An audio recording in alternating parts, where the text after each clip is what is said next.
Hi, Roger here, back again. Great to be with you and having the opportunity to share with you about having the gospel available to every student, a movement on every campus, and be a part of raising up leaders for every nation. When Bill Bright received the vision to begin our movement, he started with the phrase, "If we reach the campus today, we will win the world tomorrow." Because he believed that the fastest way to reach the world was to raise up and reach students who would go in to be leaders for every sector of society. But sometimes over the course of our movement, we become very focused on what's happening on a campus. But every student, almost every student, will graduate and leave campus. And sometimes we get so focused on campus, we don't think about what happens next. And yet that is the very calling that God has given us, to raise up leaders for a lifetime. God has entrusted us with this responsibility, and I believe it's why He's called us into campus ministry. Not just to reach students. Students are very important to Christ and they need to experience the gospel personally, but they're also very strategic as leaders for the future in every part of the society. So whether that's leaders for church, whether it's leaders for mission, whether it's leaders in business, politics, and media to bring impact for Christ.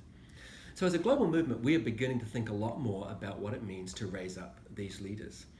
Multiplying disciples can be these leaders, and we're trusting God to see 10 million multiplying disciples raised up as a global movement. And we would love to see at least 2 million of those come from student-led movements as we seek to reach students today. But sadly, one of the greatest barriers I think we face is that we can tend to focus not on raising up students and sending them out, but instead on recruiting them to join us. Now, we definitely passionately need to recruit and invite people to be a part of our movement, to serve as catalysts to reach more students. But the ultimate goal is actually to be sending students out into the mission field. I'm reminded of what Jesus said in Matthew chapter 9. In Matthew chapter 9, Jesus says, it says, Jesus went through all of the towns and villages, teaching in their synagogues, proclaiming the good news of the kingdom, healing every disease and sickness. And when he saw the crowds, he had compassion on them because they were harassed and helpless, like sheep without a shepherd.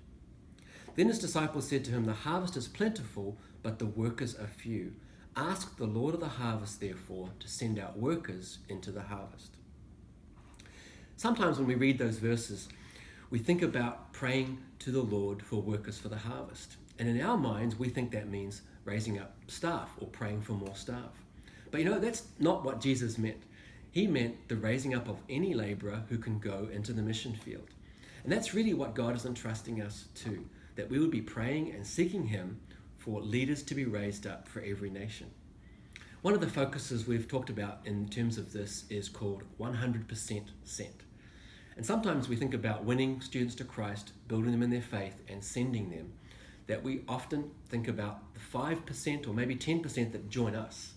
But we want to be thinking about the 100% of students, that they would all be sent to a lifetime of mission, whether they join us on our staff or serving with us as volunteers, or they're sent into other areas that He is calling them to. As we do this, as we focus on this, I believe God is going to raise up an answer to prayer, to Jesus' prayer in here in 9, that He would raise up leaders to go into the harvest field. Because the harvest is plentiful, but the workers are few. And finally, I just want to thank you for being workers and laborers in the harvest. Our role as staff is incredibly important as we seek to raise up student leaders who can lead on campus, to reach their students so that the gospel gets to every student, to see movement on every campus, and as they lead on campus, they would learn skills that would take them to be leaders for a lifetime. So thanks so much for all that you do. I'm praying for you, and thank you for the opportunity to share and be with you.